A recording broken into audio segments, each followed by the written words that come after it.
Hello and welcome back to another exciting podcast episode of American Pylon. Your host here, Will Mehall, joined by my counterparts, James Thomas Fanning IV, Tyler Combs, and our producer, David Grayson, behind all the tech making this happen. It's been a while, actually, since I've been, and since we've broadcasted, I feel like, but definitely since I've been here. Mm-hmm. And we don't really have a whole lot on the docket that we've scheduled to talk about, but again, as we've mentioned, those are some of our best episodes. It usually leads to interesting discussion. But before we get into all that, I want to give a shout out to our partners at In We Go.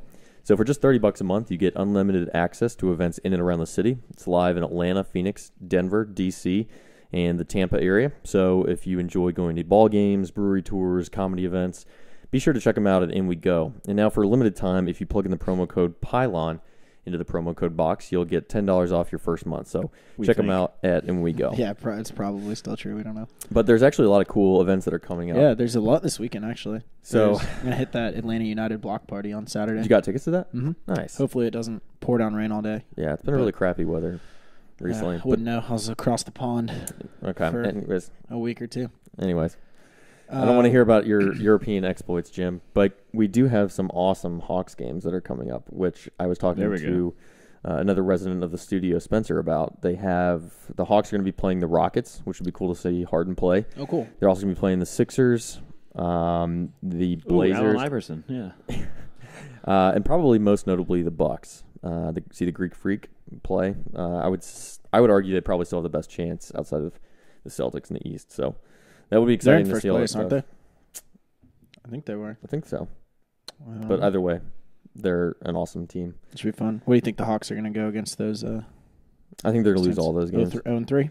For sure. I hope so. Just a clean sweep. I mean, we don't have anything to play for at this point. Go get Zion, right? Yeah, they're playing for Zion. Not happening. Exactly.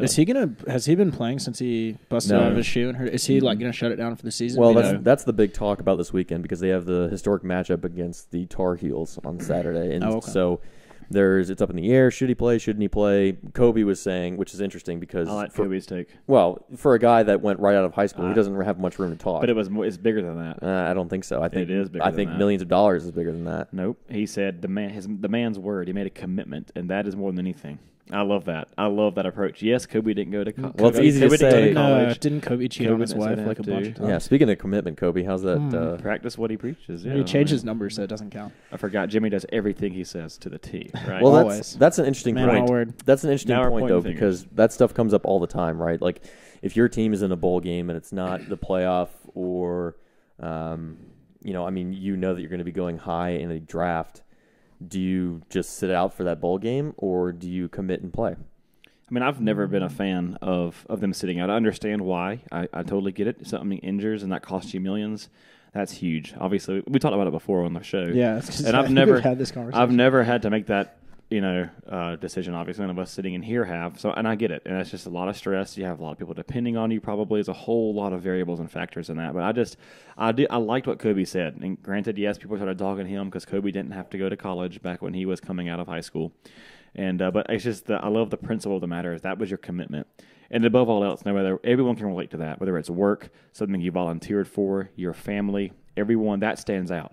You make a joke about Kobe and his marriage, yeah, that's where that falls. But of course, if he sticks to that and doesn't do that, that's a lot more admirable. And so I think that just goes a lot farther, and that goes to show the how respectable that young man is to do that. Now I understand I couldn't blame him, but I'm not a fan of it. And so put yourself in his shoes, right? So you're undoubtedly going to be a top 1 or 2 pick. Has he officially decided? No, speculating right now. I think he's trying to come back because he hasn't said anything. He hasn't announced, and I figured he would announce just to keep them from worrying about having to clear him. Well, it seems medically. More reasonable to come back in basketball just because there's literally 65 teams come the start of the tournament that have a chance to win the national championship. Like you were talking about, like the playoff is kind of cheaping the rest of the bowl games, but college basketball has the widest, biggest pool, deepest pool of teams that, because if you want them to look at it like, the season's shot, we're not going to win a championship, so I'm just going to shut it down.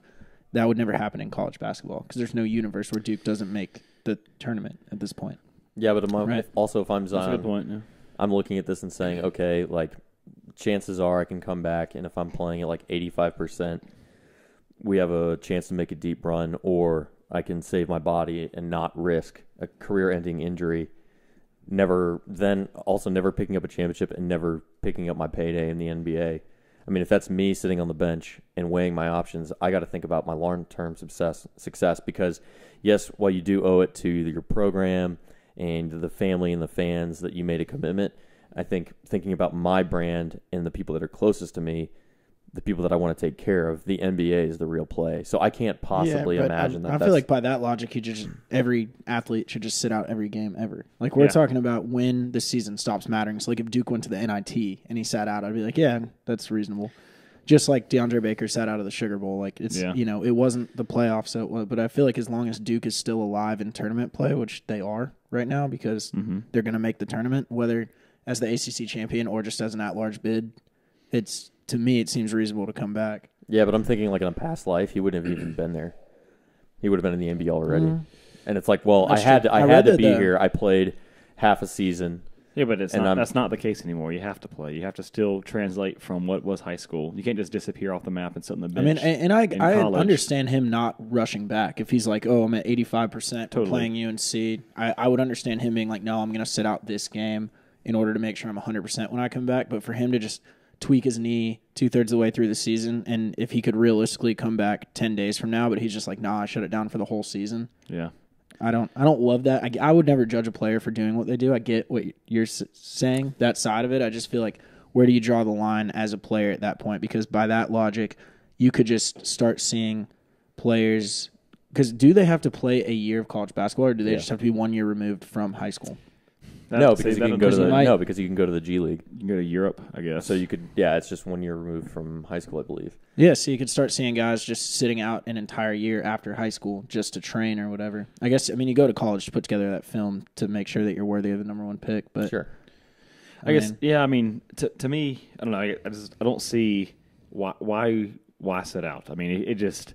He made a commitment. He decided to do it, and I don't know. We always throw out this. This is assuming he's 100% healthy. Yeah, right. And I'm with you. I'm with you. I wouldn't, no matter what level you're playing at, high school, middle school. I don't think any coach would advise, nor you should go back unless you're 100%. Yeah. Unless there's in a scenario where you can win a championship and it means a lot more to you. It's all different. But I guess that we always talk about this hypothetical. If that were to happen, and it can happen, that's just the risk we take. But has that ever happened? Has anyone truly, could you name an athlete that truly was going to be number 1, number 2, 3, 4, 5 in whatever sport and got injured and it derailed his pick or direct his career? That not derailed his career because he went in the second round instead of like top 5, but the linebacker from Notre Dame a couple years ago, Smith, that's a Cowboy now, Jalen Hurts. Okay. No, not Jalen Hurts. I think his name's Jayon Smith or Jalen Smith. He was like a consensus top 10, top 5 pick, and he blew out his knee in the bowl game against. I remember that. Will's brother, when he was on the podcast, was saying that Nick Bosa or Joey Bosa purposely targeted somebody to get kicked out. Yes. It was after that injury. Okay. So besides that, can we name another? I'm sure they're out there. And I just looked it up in the top 10. I don't know if has any of the names. In fact, number 1 is Boston.com. What top 10 are you looking at? Top 10 of players that got injured and ruined their career, supposedly. This is Tony Conigliario. Is that the guy from Michigan State? He's played baseball. No, he went to play for the Red Sox or something, but I don't know. He got hit in the eye socket in 1967 or something. But like 1967, that's number 1. I mean, granted, this is that's a Boston thing, maybe. I don't know, but it's just Jamarcus Russell. To me, injured himself with all that lean. To me, it's just we always talk about it, and yes, it's a worry, but we've never seen that happen. I feel like that's a little more different in football. Do you think? I mean, let me just. The reason I say that is because if you're a running back and you injure yourself. And then let's say that you don't sit out a meaningless bowl game, and then you have to go to the combine, and you're just not able to drill, or you didn't give yourself that rest. I feel like that's a little bit different than basketball, just because I don't know, your whole career is based on those movements. I don't know. Does that make sense? I don't know. I feel like football is where I understand people sitting out the most because it's so hard to make it. Like basketball and baseball both have the minor league. Well, they have the minor leagues and the D League. Like in the NFL, there's such a huge difference between AAF. Yeah, exactly.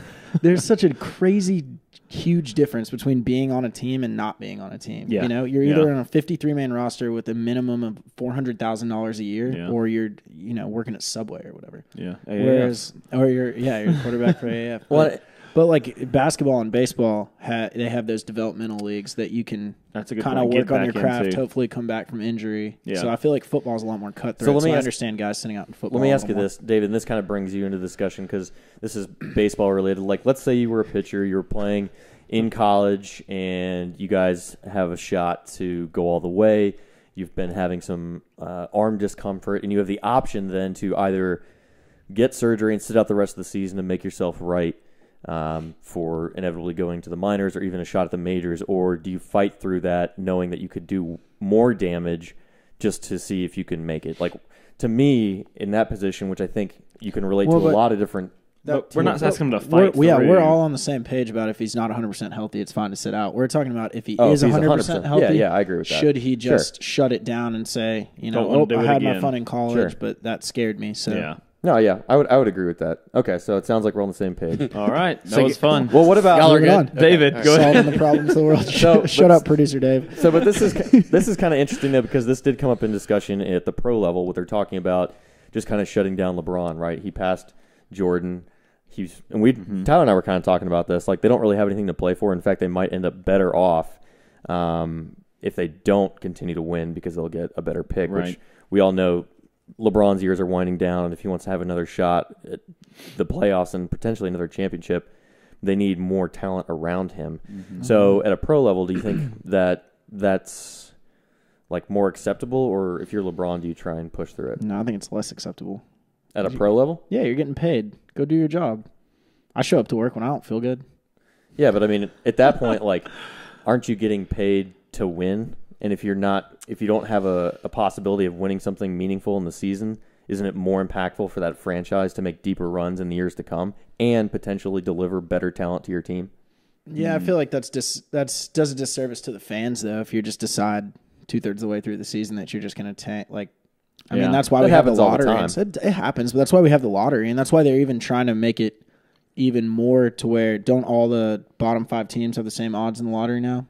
Or they tweaked the lottery rules. I know they changed recently it. I don't know the exact to try and prevent tanking. So I was talking to somebody about this today at work, and I don't know if this is the case, but like Popovich was famous for this, like where he would come to town and he was just going to rest like his entire like Parker, Duncan, Ginobili. Is there any kind of compensation ahead of time on ticket prices, or it's just like you find out the day of and there's nothing that's done? Yeah, I think you just find out they wouldn't, because you're paying to season see tickets are already paid Team for. A play Team B. You're not paying to see the players technically. I guess that's true, but the way that the contract is drawn up. Those ticket prices, though, are so inflated because of the talent that's on the other side coming to town. You would think about it. People that buy season tickets, they buy them because LeBron is on this team. Now, let's say in a crazy world where he gets traded away, you're already bought into all season. So even if, but I'm talking more so like of a single game pickup. Like if I was a family and I was like, I want to take my kids to come and see. Do the Hawks tier the prices of the tickets themselves, or is it just a secondary market? They definitely do. I'm sure they do. I don't know, but I would imagine just like anything else, like college. I know in college they do, and if college does it, I would imagine someone as savvy as an NFL, NBA owner would say if the Rockets, if the Golden State Warriors, if they were coming into town. You know what? Actually, my dad emailed me last week and said, because we have Titan season tickets, and there are certain games that are considered premium games, right? Like the Cowboys and the Jaguars. Eagles and the Arizona Cardinals. Titan spring game. But yeah, there are certain games that are more expensive than others. I would imagine. But if you happen to play them at a point in the season where the whole team gets sad, I think the owner would just say, tough. I think that's one thing that could be better corrected, I guess, just for the fans' sake. Because if you're paying to see the Lakers come to town, or when LeBron was on the Heat, or the Cavs, or anybody like that, the Celtics, like you're the Warriors is a perfect example. Like you're not paying to come and see the Hawks play. You're paying to come and see the best talent in the league beat the crap out of your home team, or an upset. Some people hope for an upset. Sure, but like if I'm paying premium prices on tickets, I expect to see a premium product, or at least have the option to see that. But if for me to walk into a building and then find out that those starting players, none of which are playing, I would be pretty ticked off. Yeah, that's upsetting. To pay for that. It's funny because I think we have to look at it from two different points. We're thinking of from the standpoint of we have nothing to gain except for a draft pick and to better our team next year. And then you have a scenario where we're going to make it to the playoffs, or you're in the NFL and you're going to make it to you already secured home field advantage and you rest your players. So you're in both scenarios you're conceding defeat. It's just and you're doing it for the longevity of the program or the team. So and it's funny. I caught myself thinking while we were talking. I am definitely okay if, whatever NFL team or NBA team sits their starters because they've already secured it, they locked it up, arrest them to go into the playoffs and win this thing. That's the ultimate goal. Well, same for the other team. They're kind of want to rest, get better talent because the ultimate goal is to also win. So it's two. I mean, I guess it's the same coin. It's. Are you okay with coming in and seeing your team just committing to absolutely being the possible worst? Yeah. Versus we're already achieved the best, and as far as like sitting and resting players, I think that there's a solution for that, and I think honestly it turns out better competition on television, and then that's shortening a lot of the seasons. I mean, some of the best competition we saw was when the players in the NBA went on strike some years ago. Yeah. Where I think they only had like 60-something games. Yeah, LeBron's first title.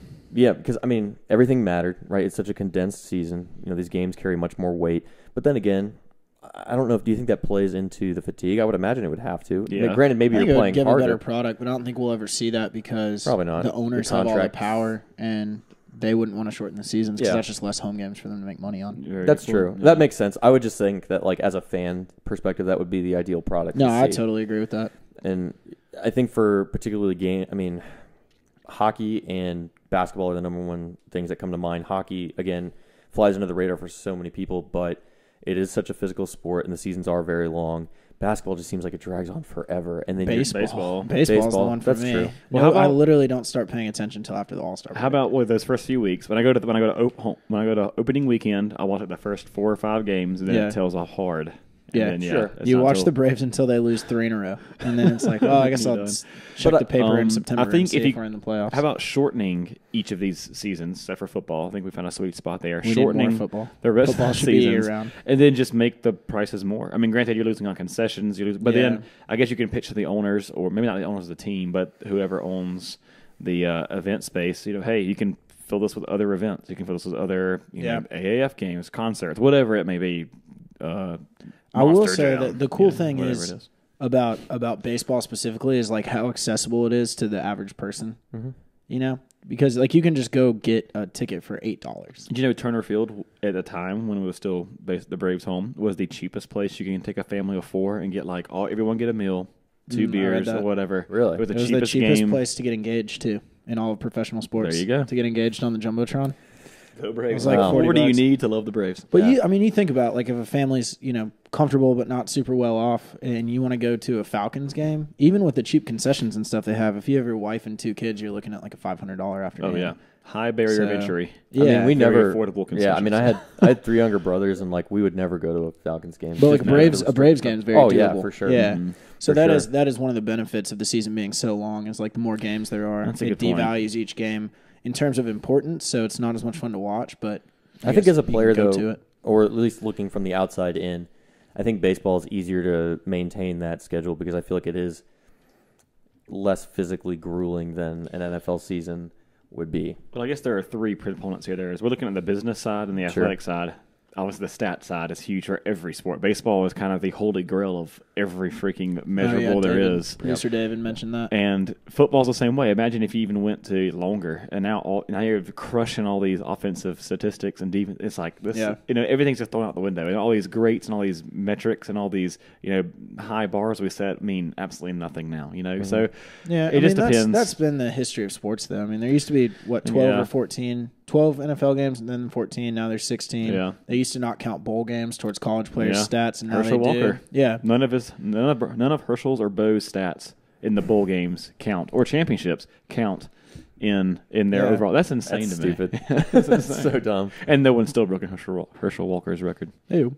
That's pretty crazy. I don't know. It's just something interesting to talk about. I don't know that I would. I mean, of course, I would love to see more football, but I don't know that would do much for the product on the field. If anything, I think it could make it worse. Probably shorten some people's careers. Definitely. So Yeah. I'm fine with the way it is. I just think basketball could definitely. Well, I get, be but kind of what we shorter. were talking about, like when we were It's talking freaking about like resting starters versus tanking, that's 2 totally different Sure. things. Because resting starters That's for a is we're play. talking about when you've clinched a spot and there's nowhere to go up or down. Yeah, the versus immediate benefit is that tanking season. is trying on purpose to go down. Yeah, I sure. mean, I'm against that just because I'm against that for the sake of the fans. Yeah. I mean, that's what we are, right? I mean, Yeah. I understand why a player might say, "Look, man, I want to keep my career going. I kind of want to sit these last 10 games out and prolong my legs and go have the longest offseason possible." I understand that, but who is truly paying your salary? That is us. Who's buying your jerseys? That stuff. I know it sounds kind of old school, but that is who is there to see you play. That's who is going to grow your social media. Who's going to like you? Who are you going for? Like,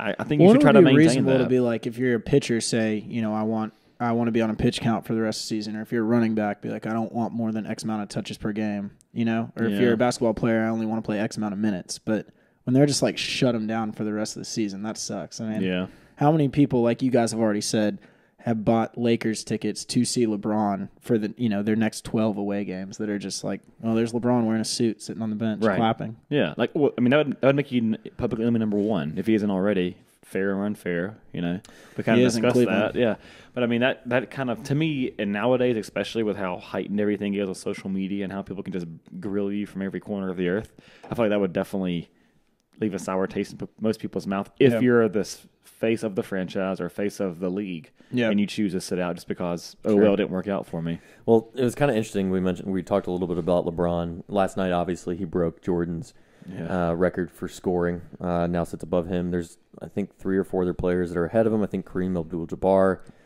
They're all Lakers. Then they're all Lakers. Yeah, Karl Malone, I would think he had the majority of his career in Utah and then went to L.A. to chase some rings there at the end. I do know that all 3 or 4 of the ones ahead of him, and Kobe is the other one. Kobe's about 1,300 ahead of him. They all finished their careers in Lakers jerseys. Those are the last points they scored. There was a discussion on the radio this morning.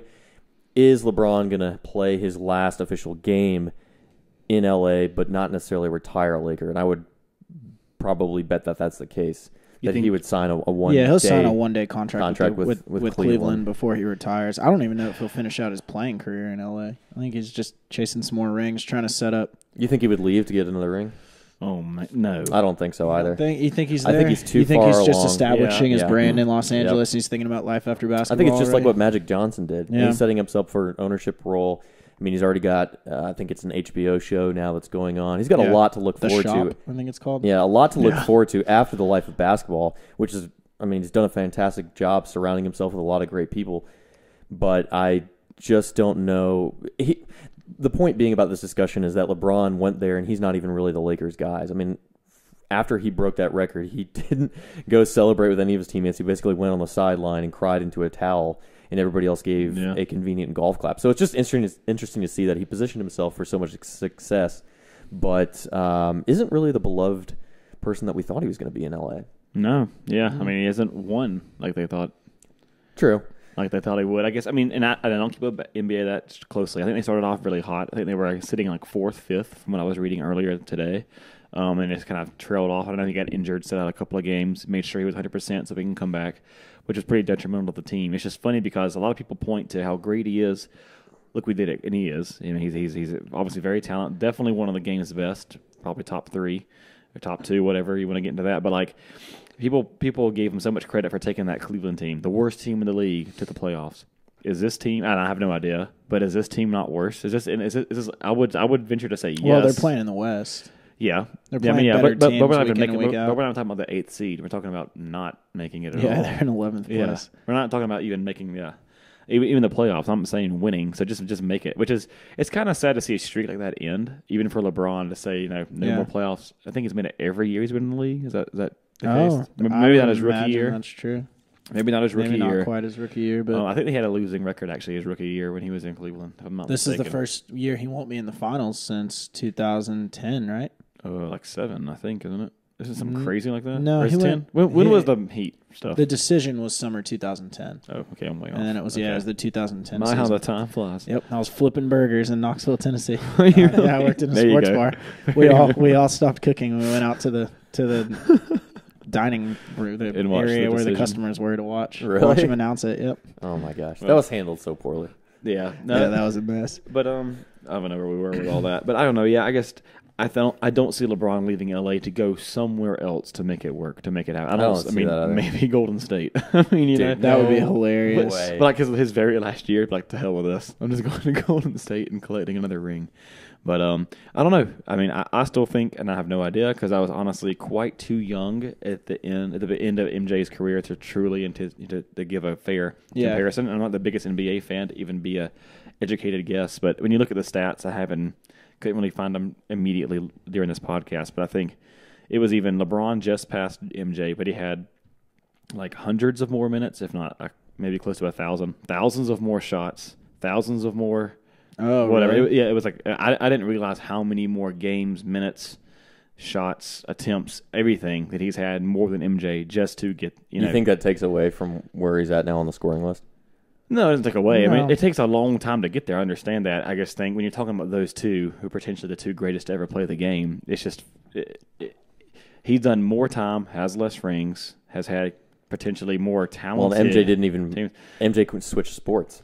Yeah, In yeah. the It took middle a of his break. career. And He then wasn't then even came playing back. for 2 seasons, And he did it back to back to back, and then back left to back to again, back. and then came back. Yeah, I mean it's tough. I mean it's apples and oranges because LeBron himself as an athlete is just a freak. I mean I don't think one-on-one I don't think it's even close because I mean just look at how fast, big. I mean look at LeBron. It's insane just the athletes today versus yesteryear. But I don't know. I guess with that, I don't know. MJ just kind of has a reverence because it's in the past. It's kind of put away. It's recent enough to where we can all remember it, watching it in color. Yeah. And then, he even came back with the Wizards, and I had that excitement, even though it was kind of poorly done. I don't know. I think it goes back to that whole Tom Brady versus LeBron James discussion we had, where which is relative to those two. But LeBron just seems to have this as good as he is and as fun as he is to watch. This didn't do it right. According to the fans, according to the masses, or else there wouldn't be this big of a controversy. Like I don't know, I wasn't old enough to understand this, but do you guys ever heard of someone saying MJ didn't do it right or didn't, maybe he had some gambling issues or they were upset that he left the game? But I don't ever remember hearing No, but I mean, he's supposed to be a jerk. I think LeBron is a pretty good guy off the field, and MJ is supposed to be pretty hard to work with. No, but I think so was Kobe. Kobe was hard to work with. I would agree with that, but I think we're also in a completely different day and age of the way that a lot of this stuff is spread, right? I mean, news comes out the second it happens, or a lot of this stuff is leaked on Twitter, or somebody gets a video of somebody on their phone. Like, that wasn't a thing back when MJ was playing, right? So That's probably true. The world of social media, the world of the technology that everybody's got, a broadcasting service in their pocket, I think that puts people under so much more microscope. I mean, there was, in my opinion, it was pretty dumb, but Rondo was caught sitting away from his teammates on the bench at the end of the night, and it's like, I don't know. Nice.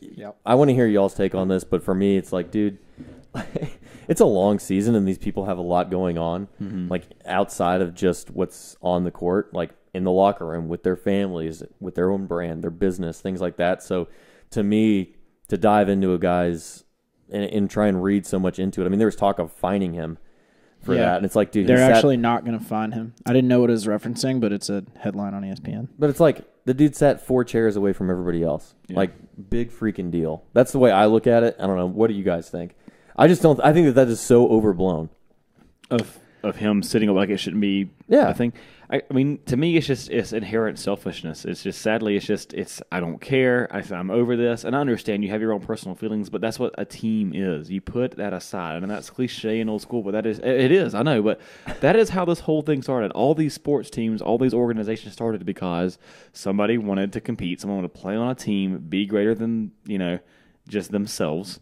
And I guess I hate that attitude now of if I'm unhappy, I'm going to let it spill over. And now that we live in the world of clicks and we live in the world of retweets and all that stuff, that drives it. And this is going to be, I'm going to show everyone and I'm going to be talked about and I get asked about it afterwards and I get to control my own narrative, which, yes, is fun. That's your personal brand. Do that in the off season, not now. You're getting paid to join this team. You only get to wear that jersey because you're a part of that team. If you want to go wear a suit and be retired and go give all your opinions all you want, do that on your own time. Not during the game, not when all those fans that spent their money that came to maybe see you, maybe not see you, but at least watch what you can put together, what you practice for. That's kind of my stance. I guess, but the way I look at it is, like, that's their office, right? Like, everybody comes to work at some point or another and has a bad day. Mm-hmm. And at the end of the day, this is their job and this is a business, right? So, like, the sentimentality, I get where you're coming from because I harbor a lot of those feelings for teams that I follow. Mm-hmm. Like, I want to watch those teams and feel like those players all want to be there and they're doing it for the fans and they care about the outcome and all that. But I think that the reality is, as much as maybe I hope it's not, is that there's a lot of times players don't want to be there or they're there just to collect a paycheck. And you can argue one way or another, is that wrong? Is that selfish? I'm sure it's, I would say that it's definitely selfish, but to penalize a guy or to blow it out of proportion and say that this is it's almost like more of a moral discussion than it is a business discussion, because from a business standpoint, I don't see anything wrong with that. Well, I think I think it's the fear of losing that control, which I know people think that sounds extreme, but I think you kind of have to rein in the image. You can't just have everyone doing willy-nilly, go sitting in the stands. Luke Walton isn't in control in LA. I can tell you that. I can tell you he's not holding the reins. But you don't. And that's fine. You can argue who has it, but you just don't want to see it start to march towards what next. Who's going to act out and doing just because they're they're just going to walk off. They're just going to leave. They're going to get in the car. They're going to. I mean, I don't like how it seems like everyone feels like they can put their fingerprints on every situation, every game now, and take over. Like, well, this isn't going for me, so I'm just going to be a side story. Like, that is not what sports I think is you about. guys actually you guys have the same core opinion. You're just looking at it different ways. Because Tyler's saying, it's your job. Show up, do your job. Yeah. And Will is saying, these are humans at work that we're watching under a microscope. Everybody's a bad day at work, but at the end of the day, they're just people showing up trying to do their best. Yeah, as far as y'all are just kind of looking at it two different ways of like what's acceptable for a person to do at work, whether we're talking about an athlete or. Well, I think it's totally unacceptable because I think work is what happens when you're practicing. That's your work. This is your this is your presentation. This is you going out there and pitching. That's a good point. It is. This is you going and you're pitching it to. This is all this work we've done. This is the result. This is why you want us. This is why you come back. This is why you spend your money. This is why we're worth it. This is why we're going to go win. That's exactly what business and work is. Well, I think you don't go up to your presentation in front of whoever your client is or whoever you're trying to get more money from or win more TV views from and just flop around and loaf and be disorganized and sit wherever and everyone do their own thing. You organize and get your together before you get there on Saturday or Sunday or whenever your sports play. That's an interesting take, but there's a really famous quote by Allen Iverson, and I'm not going to try and do it directly. Great theologian, Allen Iverson. But it said basically something to the effect like, I'm not here to practice, I'm here to play. And I think that is so much more true in basketball because these guys have been doing this for their entire life. I mean, LeBron James has been told he's a god since he was like 14 years old, and he's pretty much lived up and delivered that. So the people that are driving the ticket sales and what's getting meat in the seats is not how much work they put into practice. It's the performance that they're putting on the floor. And if you're frustrated with the performance of your team, if you're frustrated with the role you have on the X's and O's side of things, then I 100% understand the position that Rondo has put himself in. And it's not unlike a lot of other players that we've seen. Yeah, I agree. So to look at that and say, he's not doing it right or he's selfish or he's this or that, it's like, yeah, but he's still out there playing. He's fulfilling his contract. That's what people are paying him for, essentially. So I don't think that there's anything wrong. I think the take of you're there to practice is a little bit off. Well, okay, we can agree to disagree. I guess I think that's fine. I agree with Rondo. He can be angry, aggravated, and you can show emotion. I guess as far as acting out, if you want to call it acting out, whatever kind of level, varying degree that is, just handle that inside. Handle that in the locker room, like everyone almost always has. Sure. And maybe it hasn't always been that way because it's been under the microscope, like you were saying. There wasn't 18 cameras on every single player on the bench and everything to that effect. And I agree. I mean, there's definitely room for him to vent his frustration, head back to the locker room, and have those heated discussions. I think we love to see that in football when you have to see those guys getting after it on the sideline. It shows passion, and you want to see that. And it's good to see his passion as well. I just would prefer, and it's not my team, and I'm not even a huge Rondo guy. Not that I dislike him. It's just as far as a sports guy, I like to see that stuff handled. Handle that stuff internally or even on the sideline with your team. Make that work, and then come out and be a better product on the field. And that's a little more motivating and fun to get around. Sure, and it's funny because if you guys ever listen to Mike, or it used to be Mike and Mike in the Morning, and I don't know who it is, but Mike Golick always talked about how... It's Golick and Wingo now. Yeah. But Golick always talked about how, back in the day, like that stuff was, that dirty laundry was never aired out in front of the media. Mm-hmm. And I myself... as a fan and as a proponent of kind of that old school mentality, I like that. So I'm on the same side. It's like you handle that stuff in-house. There's no reason to be calling people out in public in press conferences. And then there was the Steelers. Yeah, exactly. R.I.P. Right. Yeah. We're seeing the exact opposite of that with Antonio Brown. Yeah. So, but as an old school fan of that, I like that mentality. So I'm definitely on board with that. I just can't myself find a lot of fault in the extent of we're going to fine him because, he sat 4 seats away. Yeah. But I want to transition this. We had an interesting discussion over the weekend. Tyler and myself went up to visit Dr. Brent Johnson up in Asheville for his birthday. He's a dentist. Yeah, if somebody's in trouble, you should still call a real doctor. But we had a great time, and we actually had a really interesting discussion about paying players in college. And this is a discussion that's been worn out. It's been run up and down. I'm sure we've addressed it on this show, but we were talking about solutions of how to compensate them. Like, so for instance, if Zion Williamson were to commit, like let's say he wasn't 100%, but he's under the operating under the idea that, look, I made a commitment to this college, to these fans, to whoever, that I'm going to give my best on the court. If he were to go out there at less than 100% and then get injured, is there a way that maybe not even the NCAA, but an organization can be set up to help compensate players that may have put it all on the line and lost it? Again, we've talked about this, how it doesn't appear that there has been a huge issue with this, but you never know. Does that make sense? Like, kind of where I'm coming from? Yeah. We tossed a lot of ideas around, which I thought was called really insurance. I was going to say, players that are that big can take an insurance policy out against themselves. Can they do that in college? Yeah. Oh, yeah. I didn't know that. Most players that would be high NFL draft picks that come back for their senior year, they take like a $10 million policy. Teddy Bridgewater did it, I think. Yeah, so the insurance company basically lets them defer payment for a year. I think Nick Chubb did it. Yeah, I think he did. I think he did. Interesting. So I think that's pretty common. I think the more question of paying the athletes is the ones who are not going to go pro, and then there's all these stipulations to the money they can earn while they're in school, and then the NCAA just kind of chews them up, spits them out. 4 years, thanks for the ride, you're on your own, and they have a BS degree because nobody ever pushed them to get a degree that's actually marketable. They can't get a job. They just go back to if they didn't come from a good area, they go right back there. Yeah. And so I would rather see something that is more for the everyman than one that's meant to take care of, the Zion Williams that comes along once in a generation and tears his clothes out his knee or whatever. That actually was part of the discussion, because it was like, okay, I am not necessarily for just like salary players, like blanket across the board, but I think there should be some compensation set up. We almost said, like, I don't know if it's the right terminology or whatever, but almost like a trust fund. Basically, like, some of the money that you're putting in the pockets of the university is set up after the fact for these guys that maybe are contributing to the efforts and getting them there, but aren't going to be stars in the NBA or the NFL or whatever, being able to collect on some of that, particularly if it's revenue driven by likeness or jersey sales or something like that. I think as far as the likeness, like the fact that they can't sign autographs is ridiculous. That should just be a total free-for-all. I understand the thing that a booster could tell some kid, be like, hey, if you sign with, Auburn or Florida or Georgia or Notre Dame, once you sign, I'll give you $500,000 for your autograph. Like, that's where it gets a little bit hazy.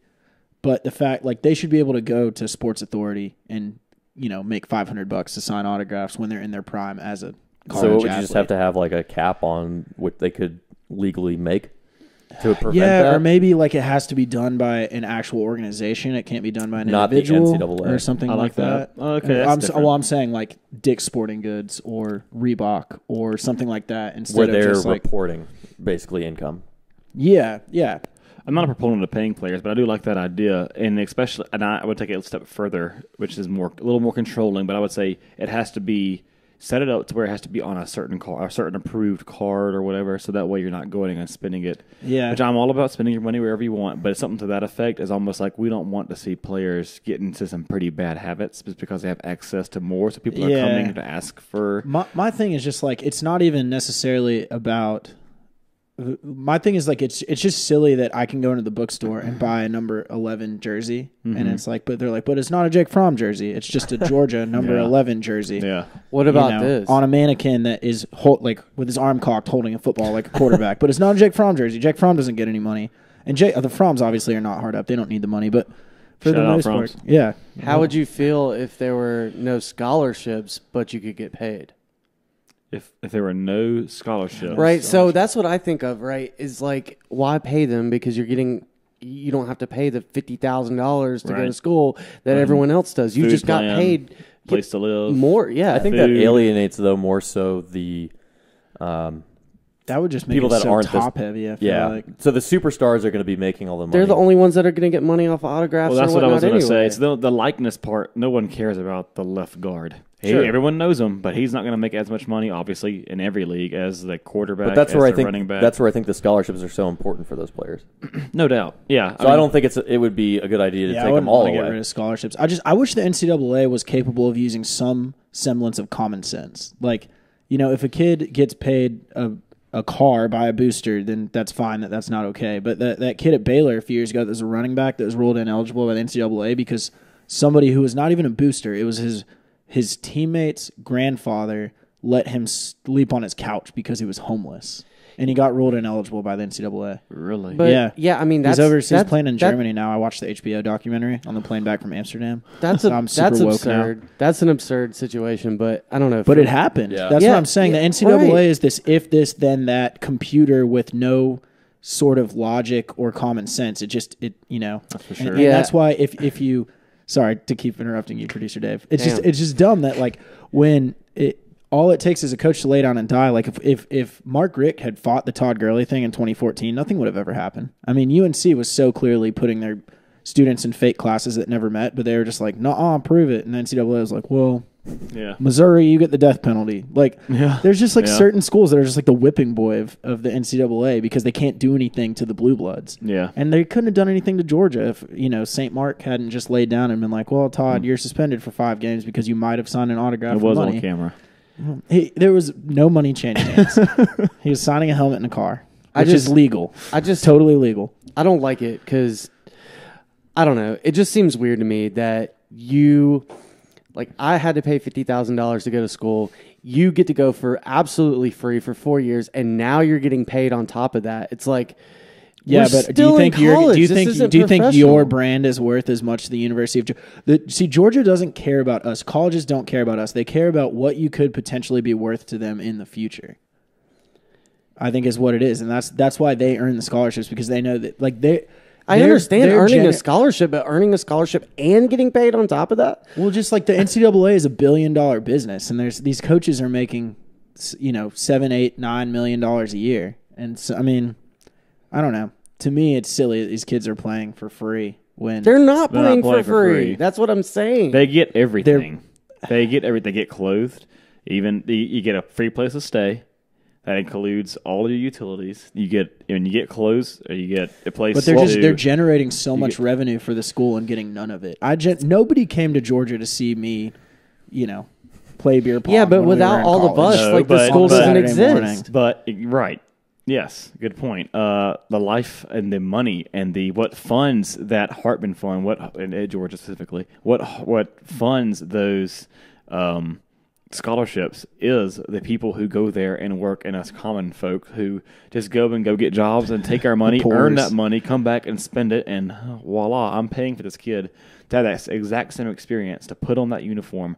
That yes, I never get the chance to do it, but that in itself is a privilege. Think about what was amazing. Think about what will be all the quote unquote return business of people sending their kids to Georgia, right? Like think about it. So if you are a family that grew up in Georgia and you had a parent that went to Georgia and they're a fan of Georgia, they're probably a fan of Georgia because of Georgia football, right? So that's now driving potential future enrollees back into the experiences. So you're looking at not even specific players, but the brand that players have put in place. Same thing with Alabama. Like all this dynasty that they've rolled out has been built on the backs of people who are succeeding. It's still school, though. How do we go from high school with nothing to all of a sudden you get a Rolls Royce because you're a quarterback out of freaking college? I'm not saying they should get a Rolls Royce. I'm saying they should be able to make money off their own. High schools make money off of this. But see, the NCAA is just this microcosm. It's the only thing in the world where you're not able to maximize your earning potential due to your skill set. I mean, what if your yearly review came along and your boss was like, "Yeah, you did a great job. You probably deserve more money, but I want a raise instead." So that's exactly what you happened. should just be happy to have a job. That's a regular yearly review. That's exactly what happened. You made me. Don't go work for producer Dave's company. You made me $1.2 million because of some policies or some overhauls or some white space savings or whatever. But I'm still going to give you a 3% raise. Okay, we've all been there. So that's a good point, and I definitely agree with that. But the flip side of that is you have just as much freedom to pick up and take your services anywhere else and start earning immediately. It's another conversation. But, well, I was about to say, because of the transfer rule, they can't go and... Well, that's basically what I'm saying. It's the only industry in the world where there's a punishment where you take your skill set elsewhere for higher earning You potential. can take your skills, something that is literally worth hundreds of thousands, if not millions of dollars, to the institution that effectively employs you. And if you decide that this isn't the place for you, you can't just pick up and move and start earning or producing elsewhere. You do. Well, I agree you're not producing, but however, let's take Justin Fields and or Jacob Eason, for example. Both. Justin Fields, I think, is an outlier. Well, Justin Fields actually is an outlier. Good point. Jacob Eason, for my example, Jacob Eason leaves, goes to Washington. He is not playing or risking anything. And now, yes, he's in practice, a little more controlled environment. And he's getting a free. He gets to even further his education before he even leaves. He still has to get prepared for the coming year when he can play. But because he transferred from D1 school to D1 school, he had to sit out a year. He still gets all of that paid for without risking any injury. He still gets everything free without risking anything. They're not making any money off his likeness or anything. But he's going to eventually get there. But he gets a whole year's worth of redshirting or whatever of not. He doesn't have to expend. He doesn't have to worry about losing anything of his ability, and he still gets tuition, food, all that stuff. Someone's paying for him, and he's not risking it. So I think that's a drop in the bucket, though, from what he's driving as far as ticket sales for the coming season, knowing that you've got a headline quarterback. So if I'm an alumnus at Washington, I'm thinking, okay, next year might be one of the best years I've seen. I'm definitely doubling down and buying season tickets, whereas I may have passed it up in years past. Sure. So he's you're right. Yeah. He's not risking anything, but he's also generating money without even playing. But they're giving him a free platform to get into the NFL to make that kind of money. I mean, the reason... but like 1% of college athletes make it into the NFL. Okay, well, that's fine. But, like, I don't know. The way I feel about it is I like college football more than professional sports because you are playing for the school. Yeah, you're not transferring around. You're not being traded. Highest bidder. It's like you are part of the team. Yes, people who transfer because they're outliers is one thing, but it's like you are a Georgia Bulldog. You're playing for the team. You're playing for the school, and you're not playing at Georgia because they paid you the most money to be there. Listen to that passion. I love it. I love it. And I'm the same way because like once you're a Bulldog, you're always a Bulldog, and that's kind of the same for me. And this is maybe a side discussion, but I do love that once you're in college, you're there. And yes, people do transfer for different reasons and different things, but like that is always a part of you. You're not just always going to the highest bidder. Yes, people pay players. Yes, there are more enticing things. I understand that, but at least once you're in the fabric of that university and that college, that is your family, your life. And I love how that is. It isn't just because, I can get a higher pay in New York because it's a higher standard of living, and we're paying players more there, but I can send it back home to Alabama where there's money goes farther. It gets so complicated.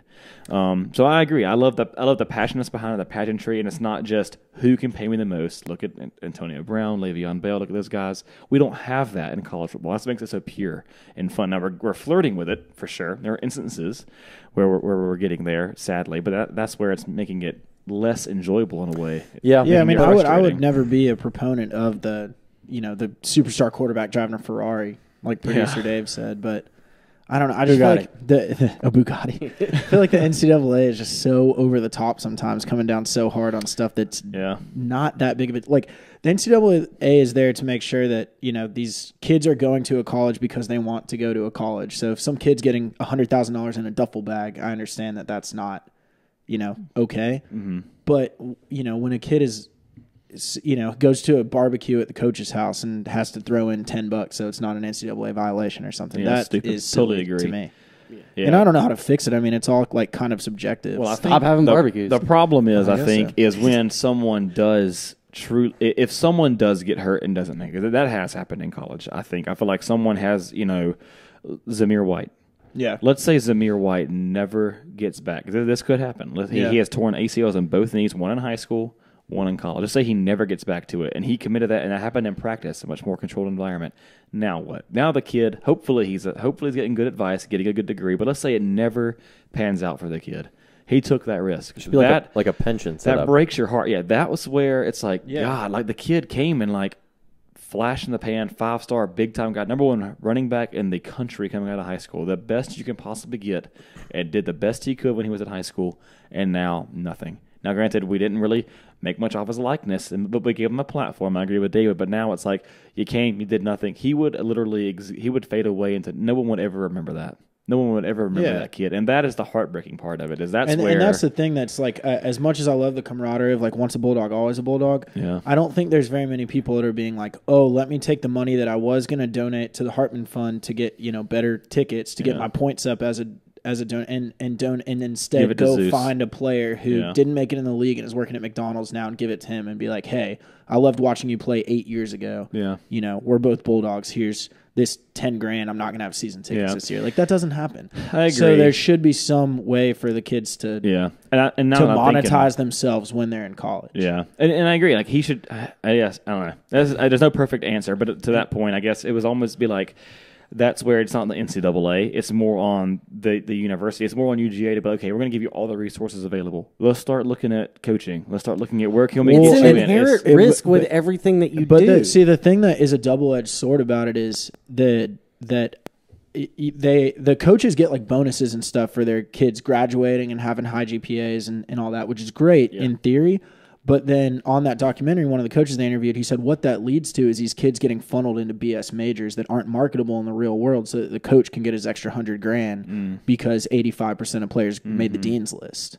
With a basket weaving degree or whatever. Yeah, that makes sense. So he's like, I mean, obviously you don't want to get rid of that metric because then the coach is going to be like, oh, I don't care as long as you're eligible. Well, whose fault is that? The player still has the ability to control whatever major they want to do. These kids are 18.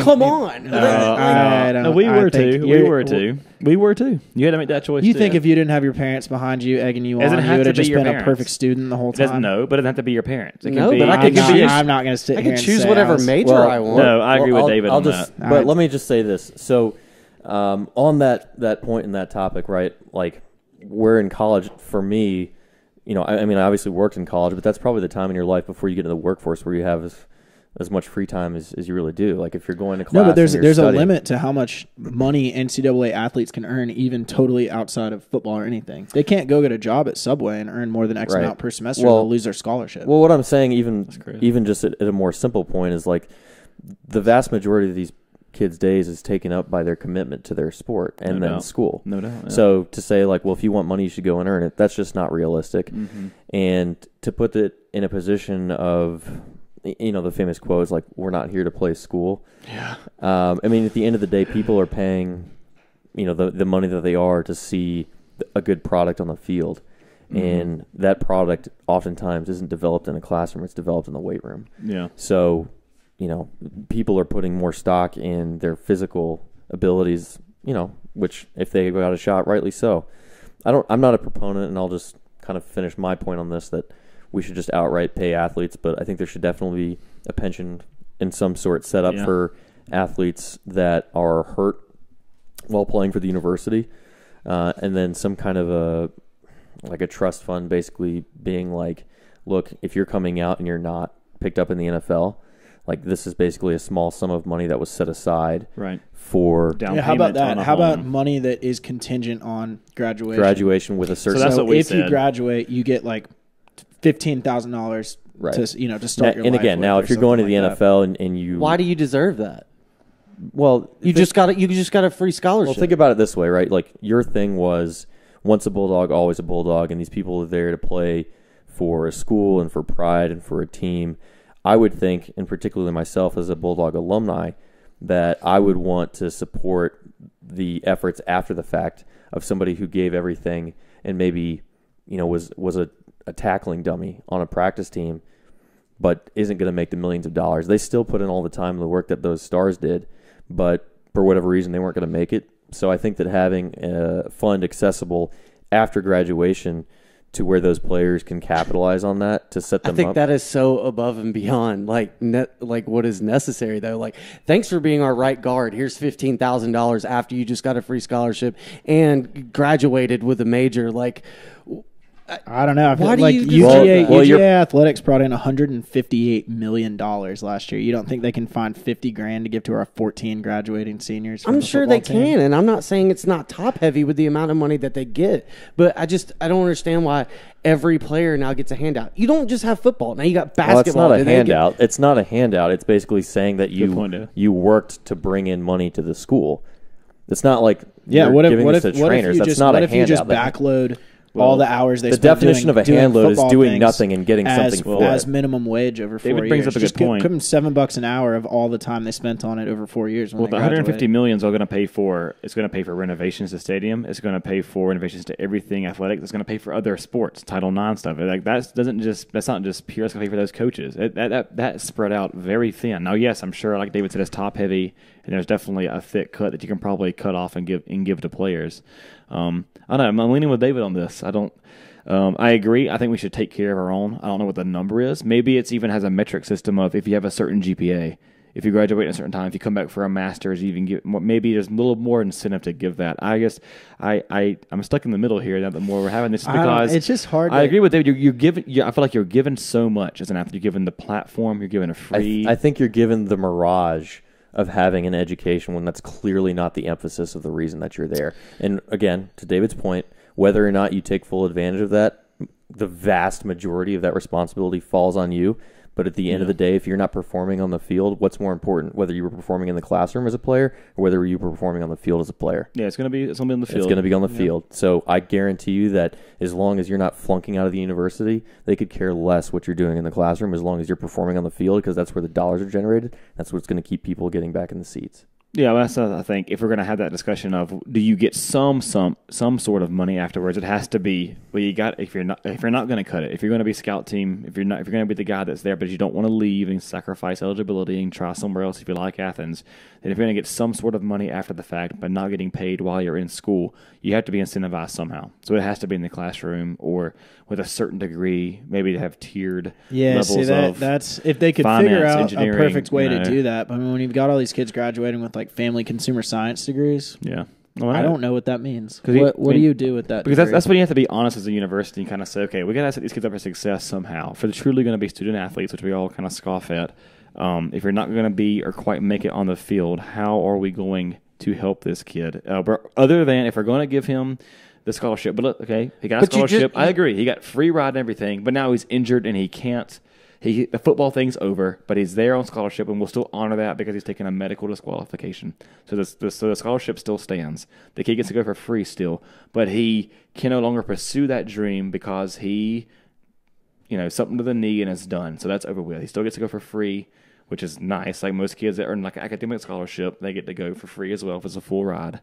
Would you not feel like you would give him a little something for even? I mean, I don't know. I blew my shoulder out in high school and they didn't give me shit. So I mean, yeah. Like, well, yeah. Well, that's another thing too. Is I think even backing up to high school also, which we're all over the place now. I know, but like even high school, same way. There are some schools that make a ton of money off their high school program. In Texas, football is huge. Those schools make money. They build very nice, big stadiums, pay their coaches huge sums of money for a high school, and those kids don't. Those kids are doing the same thing. In that same documentary I watched, they were following a kid that was a high school basketball. He's at Kentucky now, but it was filmed like 2 years ago, and he was playing for an AAU team that was a Nike team, and he showed up in Under Armour basketball shoes, and his coach was like, "Why aren't you wearing Nike?" And he was like, "I can't afford Nike. I don't have any Nike." And his coach was like, "Well, too damn bad. Figure it out." And then they flashed talking to the coach, and he was like, "Yeah, they can't make contracts with the schools or the kids because that's illegal. So I get paid by Nike to be a Nike team, but I can't buy the kids shoes." So this coach is just collecting a check from Nike for coaching a Nike team, but this kid's showing up. He's like, "I can't afford Nike shoes," and the coach is like, "Well, that's not." Which is stupid. It's absurd. Which is getting away from the NCAA. It But is. that, I mean, that's kind of Well, ridiculous. it just shows you that like where does it? It's a slippery slope. It keeps going. If that became reality for college, you could just people would turn it into high school. So the same thing. Look, my high school is very profitable. My basketball team or baseball or whatever your strong suit in sports is. Why shouldn't I? I'm also out here risking it. I can just go get a job at Zaxby's or go get some minimum wage, not risk this at all, and make some money. Well, I think there's less of a commitment on the But side of an athlete I think in the high biggest school than there would difference be. is But in there's still college, more. they don't have the chance to jump to that. Like if there was no age limit on the NFL and they could just go try their hand at any point, as ill-advised as that may be, then I would have like a little less sympathy for the college athletes. Because like, well, you could go try your hand in the working world, but there could be a guy who's, he's 19 years old. He would be a first-round pick. His family's in a really bad money situation, but he literally legally can't. And so, like, to me, while the school is making $150 million. well, I mean, earlier you said that is where it's But the school is still providing him a chance to do both. Get a good degree and make money. But they are. Some guys graduate But they're holding with him back. finance. They're and holding him back from his earning Nick Marshall. potential at that point. And now we're talking about the superstar. We're going back and forth between talking about the superstars and the everyman. So I don't even. Well, know that's what I was going to say. You Yeah. just said 1% goes to the NFL. So are we I'm just doing talking this about for, whatever helps my point in the moment. Are we doing this for the other 99%? Doing what? Yeah, I mean that's who we should be think yes, thinking it about is. because the 1% Yes. works itself out. That's Right. that's where the discussion is Yeah. happening. We're going to occupy the NCAA. Yeah. I think we can all agree that there's a lot to be said about. This could be a whole nother podcast. This could Yeah, be part it's two. been a great discussion. I think there's a lot to be said on both sides, particularly about the NCAA. They often do a lot of things that we're not fans of, whether it's how they handle certain situations with coaches, scandals, things like that. And they won't let us have video games anymore.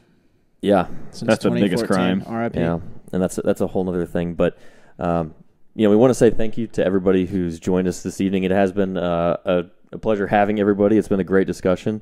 For not having anything on the docket to talk about, we certainly That was a found pretty some good one. stuff along the way. So Yeah, definitely. thanks again. You can be sure to like, subscribe, and share. Spotify, iTunes, YouTube. But from all of us here, I want to say thanks again, and go Dogs. Go Go Dogs. Dogs.